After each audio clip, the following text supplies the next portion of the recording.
Hello बच्चों, आज के इस वीडियो लेक्चर में हम बात करेंगे क्लास 9 के chapter 5 introductions to Euclid's geometry. Introductions to Euclid's geometry यानी कि यूक्लिड की ज्यामिति का परिचय। ठीक है, तो आज हम चैप्टर 5 पे बात कर रहे हैं। तो पूरा बेसिक से पढ़ाऊंगा। पूरे लेक्चर को आपको बहुत शांति से पेशेंस से देखना है। पूरा बेसिक पढ़ेंगे आज के लेक्चर में, और ये लेक्चर में जितना भी चैप्टर में बेसिक आएगा वो इसी लेक्चर में सारा कवर हो जाएगा। तो आइए इस लेक्चर को शुरू करते हैं। मैं सबसे पहले गणित की ब्रांचेस बता देता हूँ आपको। मैथमेटिक्स में बहुत सारी ब्रांचेस होती है, जैसे एक ब्रांच होती है अरिथमेटिक। तो अरिथमेटिक क्या होती है बेटा? अंक गणित। अंक गणित बोलते हैं इसको हिंदी में। ठीक है, अब अंक गणित जो है वो गणित की ऐसी ब्रांच है जिसमें अंकों से हम कैलकुलेशंस करते हैं। ठीक है, जहाँ पर हम अंकों का जोड़ घटाव गुणा भाग करते हैं, तो वो ब्रांच कहलाती है हमारी अंक गणित। दूसरी होती है एलजेब्रा।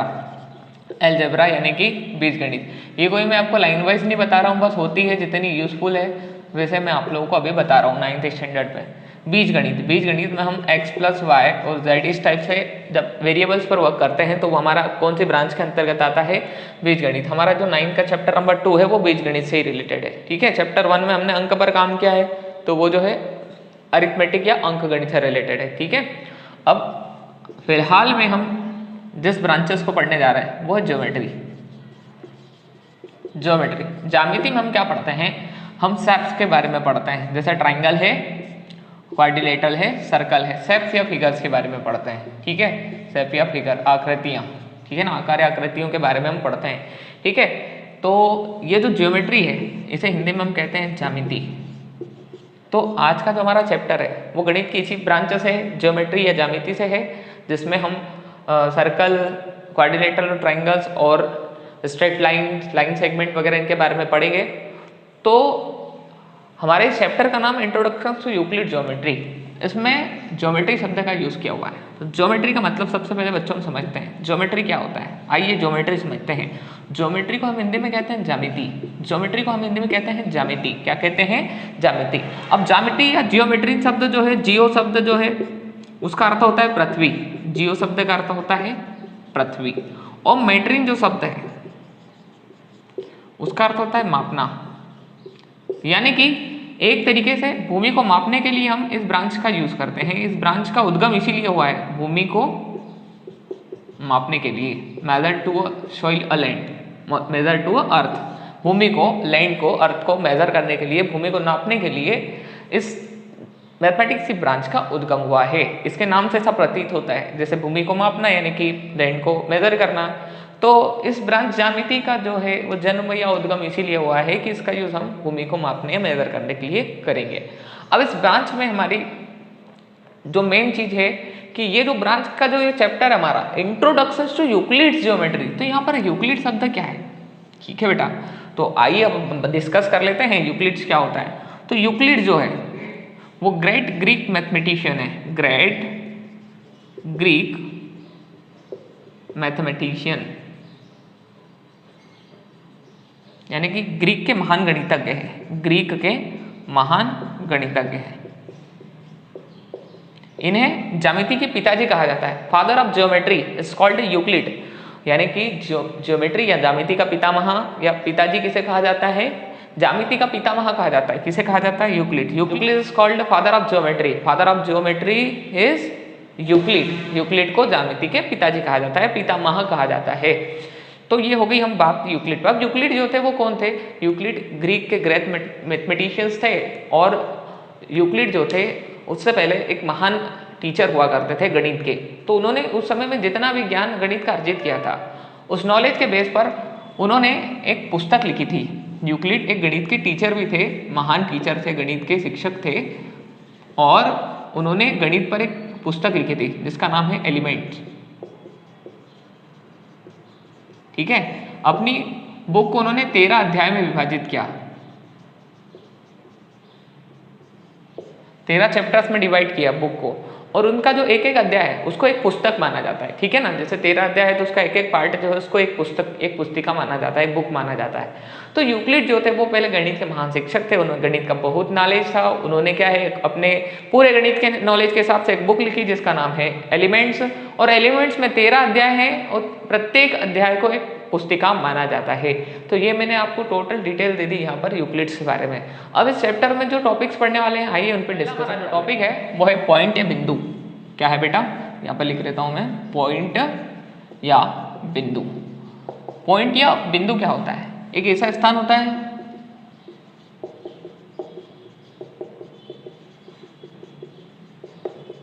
जिसकी न तो लंबाई न चौड़ाई और न मोटाई होती है। ठीक है, एक फाइन, एक शार्प डॉट से हम इसको रिप्रेजेंट कर सकते हैं और इसे हम बिंदु कहते हैं। समझ पा रहे हो? बिंदु क्या होता है? एक ऐसा स्थान होता है जिसकी न चौड़ाई होती है, न लंबाई होती है, न कुछ मोटाई होती है। ठीक है, एक शार्प या फाइन डॉट से हम इसको रिप्रेजेंट कर सकते हैं। समझ पा रहे हो आप लोग? तो पॉइंट क्या होता है? एक ऐसा स्थान होता है जिसकी लंबाई होती है, न इसकी चौड़ाई होती है और न ही इसकी कुछ मोटाई होती है। ठीक है, और पॉइंट को आप शार्प डॉट से बना सकते हो। आपको बोर्ड पर दिख भी नहीं रहा होगा जो मैंने पॉइंट बनाया, इसको हम पॉइंट या बिंदु कहते हैं। ठीक है, तो ये हमारा पहला टॉपिक यहाँ पर क्लियर हो चुका है बेटा। अब अपन दूसरे टॉपिक की बात करते हैं और दूसरा टॉपिक है हमारा प्लेन या सरफेस, प्लेन या समतल, सॉरी। अब प्लेन क्या होता है? एंडलेस सरफेस होता है। Plane is endless surface. ठीक है, यानी कि अंतहीन सतह को हम प्लेन कहते हैं। ठीक है बेटा, प्लेन या समतल क्या होता है? अंतहीन सतह को हम एंडलेस सरफेस कहते हैं। जैसा कि बोर्ड है, बोर्ड की ये जो सतह है इसी को हम प्लेन कहते हैं। ठीक है, प्लेन जो है वो एंडलेस होता है, उसका कोई अंत नहीं होता, अनादि है, वो चलते ही चले जाएगा। ठीक है, तो प्लेन क्या होता है? प्लेन समतल होता है, एंडलेस सरफेस होती है, अंतहीन सतह को ही हम प्लेन कहते हैं। जैसे दीवार है एक प्लेन है। ठीक है, ये बोर्ड है या फिर कॉपी की ऊपर की जो ये पृष्ठ आती है, ये ऊपर वाली, ये इसको भी हम सरफेस, ये जो सरफेस होती है इसको भी हम प्लेन या समतल बोल सकते हैं। यदि हम यूनिवर्सली हम प्लेन की डेफिनेशन दें तो वो एक एंडलेस सरफेस है जिसका कोई अंत नहीं होता है। ऐसी सतह को हम प्लेन या समतल कहते हैं। ठीक है, बात करते हैं बेटा लाइन की। तो लाइन को हिंदी में हम कहते हैं रेखा। लाइन को हम हिंदी में क्या कहते हैं? रेखा। रेखा क्या होती है? एक रेखा चौड़ाई रहित लंबाई होती है। एक रेखा क्या होती है? चौड़ाई रहित लंबाई। ठीक है बेटा, है ना। ब्रिथलेस लेंथ जो होती है उसको हम कहते हैं लाइन कहते हैं। ठीक है, इंग्लिश में भी हम इसको डिफाइन कर सकते हैं, straight line, a line. Line को डिफाइन करें तो लाइन क्या है? Line is a plane figure which has no end point. Line is a plane figure which has no end point. एक ऐसा प्लेन फिगर जिसका कोई एंड पॉइंट नहीं होता, and which have a no definite length, जिसकी कोई निश्चित लंबाई नहीं होती। तो एक रेखा चौड़ाई रहित लंबाई है और इसकी कोई निश्चित लंबाई नहीं होती है और इसकी कोई निश्चित लंबाई नहीं होती है। ठीक है, चौड़ाई रहित लंबाई है लेकिन कोई फिक्स लेंथ नहीं है। अब रेखा क्या होती है? लाइन क्या होती है? एक लाइन है। ठीक है, इधर भी इसको अनलिमिटेड एक्सटेंड किया जा सकता है इनफाइनाइट तक, और इधर भी इसको अनलिमिटेड इनफाइनाइट तक एक्सटेंड किया जा सकता है, हम आगे बढ़ा सकते हैं। तो ये होती है रेखा, एक चौड़ाई रहित लंबाई होती है। या फिर दूसरे शब्दों में a line is the plane figure which has no end point and no definite length, जिसकी क्या होती है? कोई डेफिनेट लेंथ नहीं होती है। ठीक है, और वो चौड़ाई रहित लंबाई यानी ब्रेडथ लेंथ होती है, उसी को हम रेखा कहते हैं। ठीक है बेटा, is that clear right now? तो रेखा के अब हम आगे हम बात करते हैं रेखाखंड की या लाइन सेगमेंट की। किसकी बात करते हैं? रेखाखंड या लाइन सेगमेंट। ठीक है, तो the straight path between two point is called line segment. दो बिंदुओं के बीच एक सरल रेखा की लंबाई को ही हम रेखाखंड कहते हैं। ठीक है, the straight path between two point is called line segment. रेखाखंड क्या होता है? दो बिंदुओं के बीच की एक सरल रेखा को रेखाखंड कहते हैं। जैसे कि मान लो ये कोई समतल पर मैंने ले लिए दो कोई पॉइंट और इनके बीच में ये जो सरल रेखा खींची है, सॉरी ये पॉइंट ले लिए मैंने, पॉइंट सबसे पहले पढ़ाया मैंने, ये पॉइंट ले लिए और इनके बीच के जो स्ट्रेट पाथ है, ये जो रास्ता है इसके बीच का, एक जो लाइन है इनके बीच की, इसी को हम क्या कहते हैं, हम रेखाखंड कहते हैं। रेखाखंड को अंग्रेजी में कहते हैं लाइन सेगमेंट। रेखा का एक टुकड़ा होता है, सेगमेंट यानी टुकड़ा, ठीक है। The straight path between two points is called line segment. Line segment has a definite length, यानी कि जो रेखाखंड होता है उसकी निश्चित लंबाई होती है। तो जिसकी निश्चित लंबाई होती है उसे हम रेखाखंड कहते हैं। आप लिख भी सकते हो आप, इसकी लंबाई निश्चित होती है, इसकी लंबाई निश्चित होती है। अब ये जो रेखाखंड के जो सिरे होते हैं, देखो कहीं ना कहीं पॉइंट्स के जैसे आपको दिख रहे हैं, या रेखा के भी जो सिरे होंगे वो पॉइंट या बिंदु होंगे, ठीक है। तो आप बिंदु को ऐसे भी परिभाषित कर सकते हो कि रेखा के जो सिरे होते हैं उन्हें बिंदु कहते हैं, या बिंदु एक ऐसा स्थान होता है जिसकी न तो लंबाई होती, न चौड़ाई होती है, और न ही कोई मोटाई होती है, ठीक बेटा। तो तीन चीजें मैंने आपको क्लियर करा दी है, एक तो पॉइंट हो गया है, प्लेन हो गया, लाइन, और सॉरी चौथी चीज भी क्लियर हो चुकी है, लाइन सेगमेंट भी क्लियर हो चुकी है, ठीक है। तो अगला जो टॉपिक है हमारा रे, या एक रेखाखंड को किसी एक डायरेक्शन में इंडेफिनेटली एक्सटेंड किया जाता है तो वो जो लाइन सेगमेंट है वो रे कहलाता है, ठीक है। अब रे क्या होती है, मैं एक लाइन बना देता हूँ कुछ इस टाइप से, जिसका मैं एंड पॉइंट एक रख देता हूँ और दूसरा जो है उसको एक्सटेंड कर रहा हूँ। ये पहले कोई लाइन सेगमेंट था, देखो अभी आपको लाइन सेगमेंट दिख रहा है। अब मैंने क्या किया, इस लाइन सेगमेंट के जो एक डायरेक्शन में इसको एक्सटेंड किया, और इंडेफिनेटली मतलब अनंततः इसको हम खींच सकते हैं, इसको बढ़ा सकते हैं। तो जब एक रेखाखंड को एक सिरे को अनंत तक बढ़ा दिया जाता है तब वो रेखाखंड क्या कहलाता है, किरण कहलाता है, ठीक है। रेखाखंड के एक सिरे को अनंत तक बढ़ा, रेखाखंड के एक सिरे को किसी एक दिशा में, रेखाखंड के एक सिरे को किसी एक दिशा में अनंत तक बढ़ा देने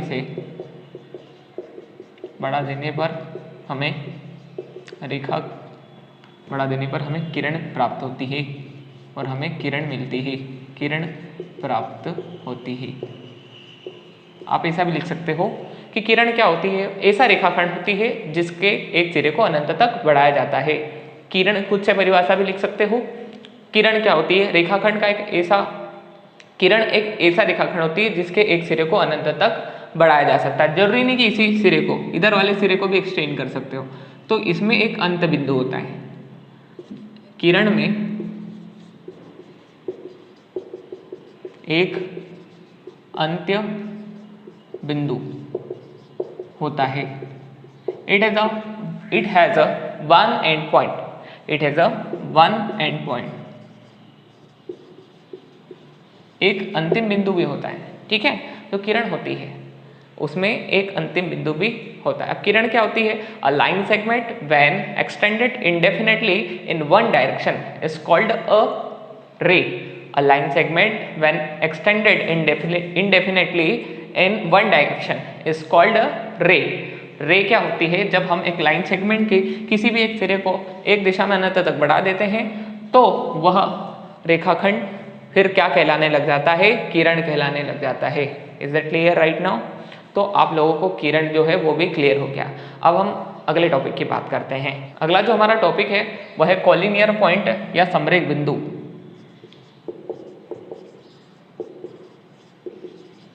ठीक है, तो जैसा कि समरेख बिंदु क्या है उसके नाम से क्लियर हो जाएगा। समरेख यानी जो एक ही रेखा पर स्थित हो, ऐसे तीन बिंदु जो एक ही रेखा पर स्थित हो, ऐसे तीन बिंदु जो एक ही रेखा पर स्थित हो समरेख बिंदु कहलाते हैं। ठीक है, और ऐसे तीन या तीन से अधिक बिंदु जो एक ही रेखा पर स्थित नहीं हो, जैसे ये है, ये एक रेखा पर स्थित नहीं है, तो इनको हम बोलेंगे असमरेख बिंदु, नॉन कॉलिनियर असमरेख बिंदु।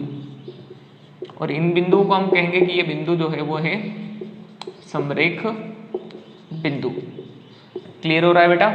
बहुत सिंपल वे है इनको समझने का। ऐसे तीन या तीन से अधिक बिंदु जो एक ही रेखा पर स्थित हो समरेख बिंदु या कॉलिनियर पॉइंट कहलाते हैं, कॉलिनियर पॉइंट्स कहलाते हैं। 3 or more than 3 point which are lies in a straight line, this is called collinear point. ठीक है, कोलिनियर पॉइंट ऐसे पॉइंट होते हैं 3 या 3 से अधिक जो एक ही रेखा पर स्थित होते हैं। अब असमरेख बिंदु क्या होते हैं? ऐसे 3 या 3 से अधिक बिंदु जो एक ही रेखा पर स्थित नहीं होते हैं नॉन कोलिनियर पॉइंट या असमरेख बिंदु कहलाते हैं। आप खुद से डेफिनेशन इनकी लिख लोगे। Is that clear? तो अगला जो हमारा टॉपिक है वो है इंटरसेक्टिंग लाइन। Intersecting line. अब इंटरसेक्टिंग लाइन जो होती है उसे हिंदी में हम कहते हैं प्रतिच्छेदी रेखाएं। क्या कहते हैं? प्रतिच्छेदी रेखाएं। प्रतिच्छेदी रेखाएं क्या होती है? Two lines which have a common point is called intersecting line. Two line have a common point is called intersecting line. ऐसी दो लाइन जिनका एक कॉमन पॉइंट हो वो जो है प्रतिच्छेदी रेखाएं कहलाती। बहुत ही सिंपल है। देखो ये 2 लाइंस मैंने ड्रॉ कर दी जिनका एक इंटरसेक्टिंग पॉइंट है, तो ये लाइन जो है क्या कहलाती है? इंटरसेक्टिंग लाइन कहलाती है। तो डेफिनेशन क्या लिखेंगे? 2 line having a common point is called intersecting line. यहाँ पर डेफिनेशन से कोई लेना देना नहीं है, बस इनको समझाने के लिए मैं डेफिनेशंस आपको दे रहा हूँ। ऐसी दो रेखाएं जिनका एक उभयनिष्ठ बिंदु होता है, हिंदी में क्या लिखेंगे? ऐसी दो रेखाएं जिनका, नोट कर ले बेटा, आप कॉपी पेन लेकर बैठा करें लेक्चर लेते समय। ऐसी दो रेखाएं जिनका एक उभयनिष्ठ बिंदु होता है। ऐसी दो रेखाएं जिनका एक उभयनिष्ठ बिंदु होता है वो इंटरसेक्टिंग लाइन या प्रतिच्छेदी रेखाएं कहलाती है। प्रतिच्छेदी रेखाएं कहलाती है। प्रतिच्छेदी रेखाएं कहलाती है। ऐसी दो रेखाएं जिनका एक उभयनिष्ठ बिंदु होता है प्रतिच्छेदी रेखा या इंटरसेक्टिंग लाइन कहलाती है। Two lines having a one common point is called a intersecting line. Is called intersecting line. तो ये हमने प्रतिच्छेदी रेखाओं पर बात भी कर ली। तो आइए अब हम बात करते हैं पैरेलल लाइंस या समांतर रेखाओं पर। पैरेलल लाइन की बात करते हैं। पैरेलल लाइन, समांतर रेखाएं, हिंदी में हम कहते हैं समांतर रेखाएं। तो पैरेलल लाइन क्या होती है बेटा? देखो मैं ड्रॉ कर रहा हूँ यहाँ पर ऐसी लाइंस जो कभी किसी को किसी भी पॉइंट पर कट नहीं करेगी। इनके बिटवीन के किसी भी पॉइंट के अगर आप लोग डिस्टेंस मेजर करोगे, जैसे मान लो इनके बीच के अगर डिस्टेंस मान लिया लेटर सपोज कि 3 फीट है, तो ये भी 3 होगी, ये भी 3 होगी। इसके जितना अनलिमिटेड एक्सटेंड करते जाएंगे 3 फीट होगी, यानी कि ये कभी भी एक दूसरे को कट नहीं करेगी। तो पैरेलल लाइन या समांतर रेखाएं किसे कहते हैं? पैरेलल लाइन या समांतर रेखाएं ऐसी दो रेखाएं हैं जो कभी भी एक दूसरे को प्रतिच्छेद नहीं करती है। डेफिनेशंस में क्या लिखोगे? ऐसी दो रेखाएं जो किसी भी बिंदु पर एक दूसरे को प्रतिच्छेद नहीं करती। एक दूसरे को प्रतिच्छेद नहीं करती। समांतर रेखाएं कहलाती है। ऐसी दो रेखाएं जो एक दूसरे को कभी प्रतिच्छेद नहीं करती समांतर रेखाएं कहलाती है। Two lines which are not intersect each other at any point is called parallel lines. Two lines which are not intersect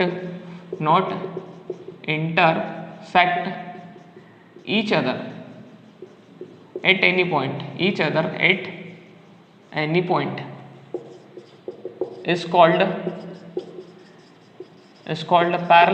is called parallel line.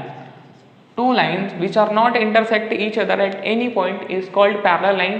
या फिर दो ऐसी रेखाएं जो एक दूसरे को किसी भी एक बिंदु पर भी प्रतिच्छेद नहीं करती है, समांतर रेखाएं कहलाती है। चित्र में बना सकते हो। ये जो डिस्टेंस मैंने मेजर किया ये सब जगह सेम आएगा।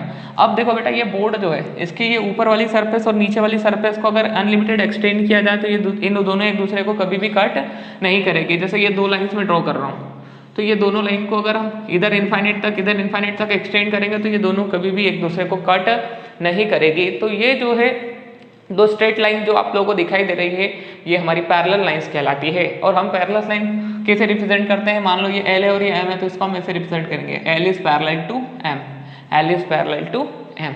ठीक है बेटा, तो अब हम बात करते हैं कुछ ज्यामिति के कंसेप्ट के।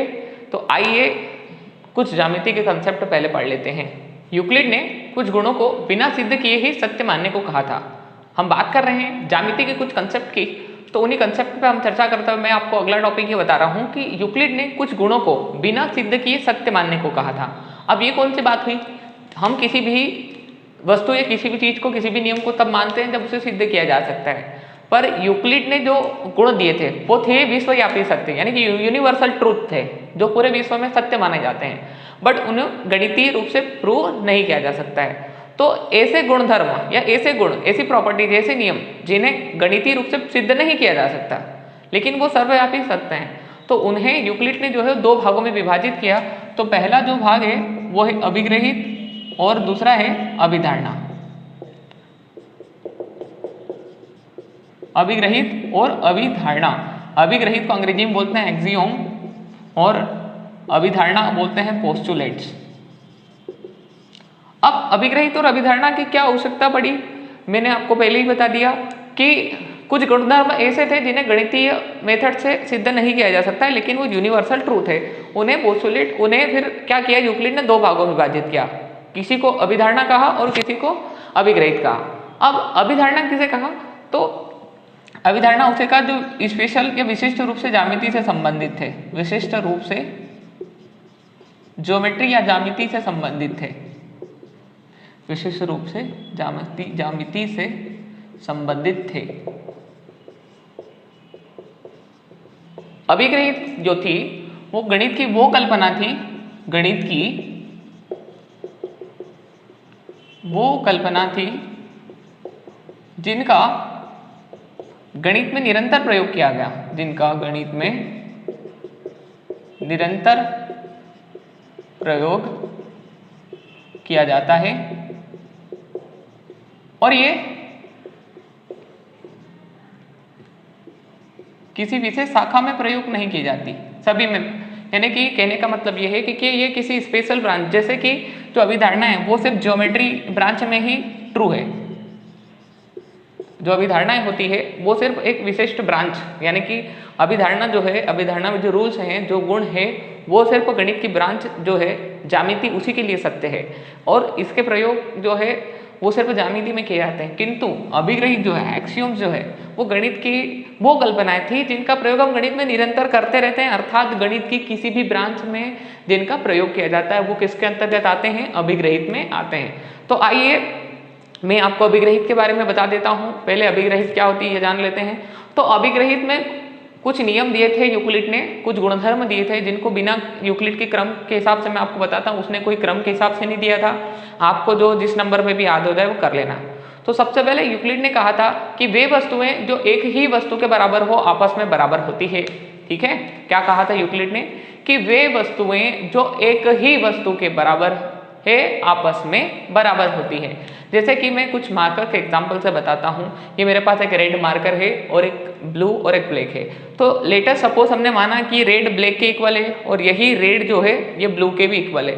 तो कहने का मतलब है कि वे वस्तुएं जो एक ही वस्तु के बराबर होती है, जैसे कि ये रेड मार्कर जो है ये ब्लैक और ब्लू दोनों के इक्वल है, ये आपस में भी इक्वल है। ठीक है ना, तो अगर ये दो एक ही वस्तु की इक्वल है तो ये दोनों आपस में भी क्या है, इक्वल है। ये उन्होंने अपनी सबसे पहली अभिग्रहित में या फिर अभिग्रहित में कहा था। उन्होंने कुछ नियम रूल वाइज तो नहीं दिए, लेकिन उन्होंने अपनी एक अभिग्रहित में ऐसा कहा था कि वे वस्तुएं जो एक ही वस्तु के बराबर होती है आपस में बराबर होती है। जैसा ये रेड मार्कर इन ब्लैक और ब्लू दोनों के बराबर है, इसका मतलब ये ब्लैक और ब्लू दोनों आपस में बराबर है। वे वस्तुएं जो एक ही वस्तु के बराबर होती है आपस में बराबर होती है। अब दूसरा उन्होंने कहा था कि यदि बराबरों को बराबर में जोड़ दिया जाए तो पूर्ण भी बराबर होता है। अभिग्रहित बता रहा हूं मैं, सबके लिए है। तो बेटा मैं मान लेता हूँ एक कंटेनर है, उसमें मान लो 5 लीटर पानी है और एक दूसरा कंटेनर है उसमें भी 5 लीटर पानी है, दोनों बराबर है। अब मैं इसमें 2 लीटर जोड़ रहा हूँ और मैं इसमें भी 2 लीटर जोड़ रहा हूँ, तो ये दोनों कितने हो जाएंगे, 7 लीटर या 7 लीटर। समझ पा रहे हो? तो कहना ये चाहता हूं मैं कि यदि बराबर थे दोनों 5 लीटर दोनों में बराबर जोड़ा 2-2 तो फिर भी दोनों क्या है बराबर। तो ये मैथमेटिकली प्रूव नहीं है लेकिन ये यूनिवर्सल ट्रू है कि हाँ बराबर में बराबर को जोड़ दो, इक्वल में इक्वल को ऐड करो तो जो प्रोडक्ट मिलेगा वो भी, जो फाइनल आंसर मिलेगा वो भी क्या होगा, वो इक्वल होगा। Is that clear right now.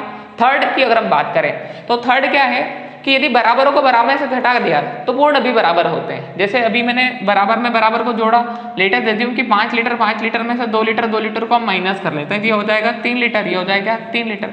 तो यदि बराबरों को बराबरों में से घटा दिया जाए तो पूर्ण भी बराबर होते हैं। यदि इक्वल में से अपन इक्वल को माइनस कर लें तो जो उनके फाइनल आंसर है वो फिर भी इक्वल होंगे। ठीक है, 3 बता चुका हूँ मैं आपको, एक्सियोम बता चुका हूँ वस्तु वाली की, वे वस्तु जो एक ही वस्तु के बराबर है आपस में बराबर होती है। यदि बराबर को बराबर में जोड़ दिया जाए तो पूर्ण बराबर होते हैं, यदि बराबरों में बराबरों को घटा दिया जाए तो पूर्ण भी आपस में बराबर होते हैं। अब चौथी जो अभिग्रहित है, कोई क्रम मायने नहीं रखता, बस मैं मेरे हिसाब से बता रहा हूँ कि वे वस्तुएं जो संपाती होती है वो एक दूसरे के बराबर होती है। तो ये समझो ये क्या होता है, ध्यान से देखें। मैं 2 मार्कर के एग्जाम्पल से आप लोग को बता रहा हूँ, थर्ड वाली मार्कर को नहीं बता रहा हूँ, दो मार्कर है। अब यदि आप इन मार्कर्स को देख पा रहे हो तो आपको फ्रंट फेस से रेड वाली मार्कर दिखाई देगी, ठीक है, आपको ब्लैक वाली मार्कर दिखाई नहीं देगी। ये रेड वाली जो मार्कर है वो ब्लैक वाली मार्कर को क्या कर रही है, कोइंसाइड कर रही है, ढक रही है, ठीक है ना। ये दोनों एक दूसरे के संपाती है। तो वे वस्तुएं जो एक दूसरे के संपाती होती है वो एक दूसरे के बराबर होती हैं। ये इसको ढक क्यों पा रही है, क्योंकि ये दोनों आपस में बराबर है। अगर ये दोनों आपस में बराबर नहीं होती तो ये बाहर दिखने लग जाती, एक ही दोनों अलग अलग दिखने लग जाती। इतना समझ पा रहे हो, ठीक है। जैसे मान लो ये बड़ी छोटी होती तो ये आपको दिखती ना, तो वे वस्तुएं जो संपाती होती है वो एक दूसरे के बराबर होती है, जो एक दूसरे को कोइंसाइड करती है वो इक्वल्स होती है। Is that clear right now. तो एक एक्सियोम फिर और बताता हूँ, वैसे 4 में बता चुका हूँ कि पूर्ण जो होता है वो अपने टोटल से बड़ा होता है, ठीक है। अब ये क्या बात होती है, पूर्ण अपने भाग से बड़ा होता है। तो ये भी एक पोस्टुलेट्स थी, सॉरी ये भी एक एक्सियोम थी, एक अभिग्रही थी। जैसे कि ये एक पेन है, पूर्ण पेन है, मैं इसका ढक्कन अलग कर देता हूँ, ये उसका एक टुकड़ा हो गया, ये एक भाग हो गया, तो ये पूर्ण था। ये क्या था, पूर्ण। पूर्ण अपने भाग से बड़ा होता है। क्या ये ढक्कन जो है वो अपने पूर्ण से छोटा है, इसका मतलब पूरी पेन जो है वो इस ढक्कन से बड़ी है। अब अभी भी पूरी पेन जो थी ढक्कन समेत वो इस पेन से बड़ी है, मतलब कि जो पूर्ण होता है, जो टोटल होता है, अपने भाग से क्या होता है, वो बड़ा होता है, ठीक है बेटा। अब यदि हम बात करें तो जो कितनी बता चुका हूं मैं, 5। अब छठी जो उसकी अभिग्रहित थी वो ये थी कि एक ही वस्तुओं के दुगुने परस्पर बराबर होते हैं। जैसे मान लो 2 का डबल कोई 4 है और कोई 2 का डबल फिर मैंने मान लिया 4, ये एक ही वस्तु के दुगुने हैं, तो ये दोनों भी आपस में क्या होते हैं, बराबर होते हैं। सिंपल सी बात है कि एक ही वस्तु के दुगुने परस्पर बराबर होते हैं। जैसे कि मान लो आपके पास कोई 5 सेंटीमीटर की पेन है और किसी आपके दोस्त के पास 10 सेंटीमीटर की, और किसी और दोस्त के पास भी 10 सेंटीमीटर लंबी पेन है। तो आपके पास 5 सेंटीमीटर लंबी, आपके फ्रेंड के पास 10 सेंटीमीटर और किसी और फ्रेंड के पास 10 सेंटीमीटर लंबी पेन है। तो एक ही वस्तुओं के दुगने जो है वो आपस में क्या होते हैं, बराबर। आपके पास जो पेन की लेंथ थी वो आपके फ्रेंड के पेन के लेंथ से आधी थी, यानी कि आपके फ्रेंड के पास जो पेन थी वो आपके पेन से डबल लेंथ की थी, और आपके फ्रेंड के पास या आपकी फ्रेंड के पास जो एक और पेन थी वो आपकी जो पेन थी उससे डबल लेंथ की थी। इसका मतलब क्या हो रहा है, ये हो रहा है कि एक ही वस्तुओं के दुगने परस्पर बराबर होते हैं। यदि एक वस्तु के 2 दुगने हैं तो वो आपस में बराबर होंगे। और अगली जो है 5 के बाद जो छठी है, एक ही वस्तु के आधे भी परस्पर बराबर होते हैं, यहीं से क्लियर हो जाएगा। ये 10 का आधा है 5, ये 10 का आधा है 5। मान लो कोई आपके पास, आपके फ्रेंड के पास जो है 10 रुपये हैं और आपके पास 5 रुपये है, और आपके किसी और एक फ्रेंड के पास 5 रुपये हैं, तो एक ही वस्तु के आधे परस्पर बराबर होते हैं, देखो, ठीक है। तो आपका फ्रेंड है उसके पास 10 है, आपके पास 5 है, और आपके एक और फ्रेंड के पास भी 5 ही रुपये हैं। तो एक ही वस्तु के आधे उसके पास से तुम्हारे पास भी आधे, तुम्हारे फ्रेंड के पास भी आधे, तो तुम दोनों के पास तो इक्वल हो गए ना बेटा। तो एक ही वस्तु के आधे भी परस्पर बराबर होते हैं। तो ये हमारे यूक्लिड्स की टोटल मैंने कितनी अभिग्रही आपको बता दी, 1 2 3 4 5 6, ठीक है। और आई थिंक मैंने 7 बता दी, ठीक है ना। ये डबल वाली बता दी और ये हाफ वाली बता दी। तो आप लोग बिना क्रम को ध्यान में दिए इनको याद कर लेना, क्योंकि एग्जाम में लिखने को भी आ जाती है। यूक्लिड की अभिग्रही क्या है, ये विश्वव्यापी और सर्वव्यापी सत्य है, लेकिन इनको गणितीय रूप से हम प्रूव नहीं कर सकते हैं, ठीक है। इसलिए इनको यूक्लिड ने 2 भागों में बांटा। तो जो अभिधारणा थी वो अलग थी, वो सिर्फ ज्यामिति से संबंधित थी विशेष रूप से, और अभिग्रहित जो थी उसे गणित की किसी भी ब्रांच में हम यूज कर सकते हैं। तो मैंने अभी आपको अभिग्रहित के बारे में बताया। तो आइए अब हम बात करते हैं। पहली जो यूक्लिड की अभिधारणा है वो बेटा ये है कि एक बिंदु से एक अन्य बिंदु तक एक सरल रेखा खींची जा सकती है। मैं आपको पोस्टुलेट्स और एक्सियम दोनों को अपने वीडियो स्क्रीन पर डाल देता हूं, तो आपको वो दिखाई देगी थोड़ी देर में। अभी समझ लो, फिर आपको दिखाई देगी, आप नोट कर लेना, ठीक है। तो मैं ये बताना चाहता हूं कि जो पहली यूक्लिड की अभिधारणा है, जो यूक्लिड की फर्स्ट पोस्टुलेट से है, अभिधारणा है, वो क्या है कि एक बिंदु से एक अन्य बिंदु तक एक सरल रेखा, एक सीधी रेखा खींची जा सकती है। दूसरी अभिधारणा क्या थी यूक्लिड की, उसने शांत रेखाखंड को शांत रेखा कहा था यूक्लिड ने। यूक्लिड जो है वो लाइन सेगमेंट को शांत रेखा बोलता था। तो उसने ये कहा कि एक शांत रेखा को अनंत रूप से बढ़ाया जा सकता है। इसको हम आगे भी शांत रेखा जो होती है, टर्मिनेटेड लाइन होती है, उसको हम एक्सटेंड कर सकते हैं। इधर भी इन्फिनेटली एक्सटेंड कर सकते हैं और इधर भी इन्फिनेटली एक्सटेंड कर सकते हैं। तीसरी जो यूक्लिड की अभिधारणा थी वो ये थी कि किसी भी एक बिंदु को केंद्र मान लो और कोई भी रेडियस ले लो। मैंने 4 सेंटीमीटर रेडियस ली और एक वृत्त खींचा जा सकता है। एक बिंदु ले लिया और एक 5 सेंटीमीटर की त्रिज्या ली और एक वृत्त खींचा जा सकता है। तो कोई भी एक बिंदु और किसी भी त्रिज्या से एक वृत्त खींचा जा सकता है। इसीलिए हम विश्व में या हम पढ़ते लिखते हैं तो हम कई प्रकार के वृत्त देखते हैं। किसी की त्रिज्या छोटी होती है, किसी की त्रिज्या बड़ी होती है। त्रिज्या क्या होती है? ये केंद्र से परिधि के बीच की दूरी, the distance between centre of circle and circumference of the circle is called a radius. त्रिज्या, केंद्र से परिधि की दूरी को त्रिज्या कहते हैं। तो कोई सा भी केंद्र मान लो, कोई भी पॉइंट ले लो प्लेन में, और कितनी भी रेडियस लेके आप एक सर्कल ड्रॉ कर सकते हो, ठीक है।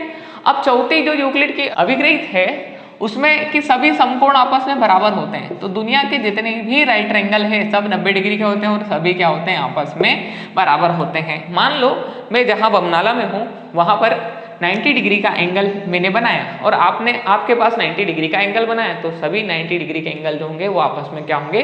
बराबर होंगे। अब 90 डिग्री का एंगल जो है वो ये मैटर नहीं करता कि ये छोटा एंगल है कि ये बड़ा एंगल है। एंगल मायने करता है, ठीक है ना।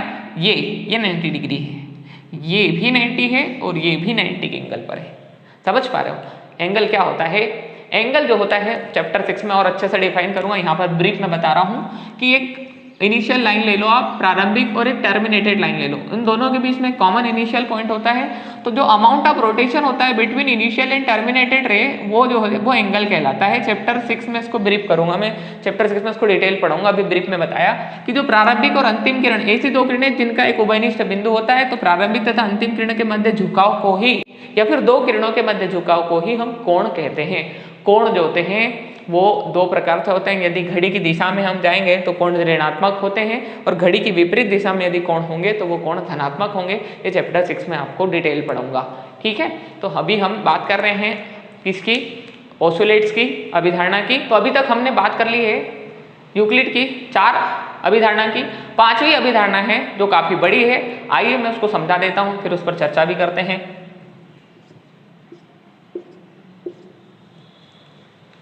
यूक्लिड की जो 5वीं अभिधारणा है वो ये बोलती है कि यदि दो सीधी रेखाओं पर एक सीधी रेखा इस प्रकार गिरती है और गिरकर वो अपने एक और इस प्रकार कोण बनाती है कि दोनों कोणों का योग जो होता है वो दो समकोण से कम होता है।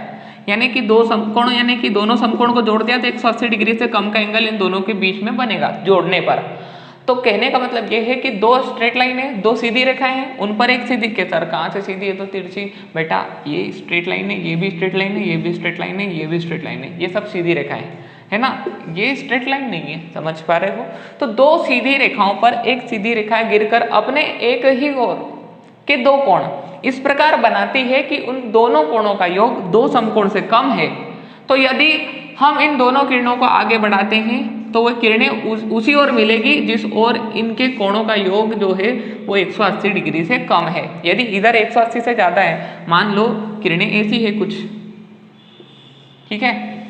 अब इसको ध्यान से समझना, ठीक।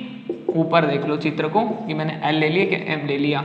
अब ये दो किरणें हैं बेटा, ठीक है। इधर जो एंगल बन रहे हैं उन दोनों का योग जो है वो 180 से कम है। तो इनको आगे एक्सटेंड करेंगे तो इधर आगे एक्सटेंड करेंगे तो इसी ओर मिलेगी जिधर ये दो समकोण से योग कम आ रहा है, मतलब जिधर 180 डिग्री से योग इन दोनों कोणों का कम आएगा, ये दोनों किरणें आगे बढ़ाने पर वही मिलेगी। तो यूक्लिड की जो पांचवी अभिधारणा थी वो भी मैंने आपको कॉन्सेप्ट के माध्यम से बता दी, उसका स्टेटमेंट काफी बड़ा है। क्या है कि दो सीधी रेखाओं पर एक सीधी रेखा गिरकर अपने एक ही ओर इस प्रकार दो कोण बनाती है कि इन दोनों कोणों का योग यदि समकोण से कम है तो यदि इन दोनों किरणों को आगे बढ़ाया जाए तो ये किरणें उसी ओर मिलेगी जिस ओर इनका योग समकोण से कम है। यदि इधर के दो कोणों का योग 180 से ज्यादा है, यदि इधर के दो कोणों का योग 180 से ज्यादा है तो इधर कितना भी एक्सटेंड करो ये दोनों एक दूसरे को नहीं मिलेंगे। यदि इधर की ओर कोण कम है तो इधर एक्सटेंड करोगे तो ये दोनों एक दूसरे को मिल जाएगी। आज के इस लेक्चर में मैंने पूरा चैप्टर का बेसिक क्लियर करा दिया है आप लोगों को, ठीक है। तो अगले लेक्चर में हम इसी चैप्टर की एक्सरसाइज करेंगे, तब तक के लिए पढ़ते रहिए। All the best.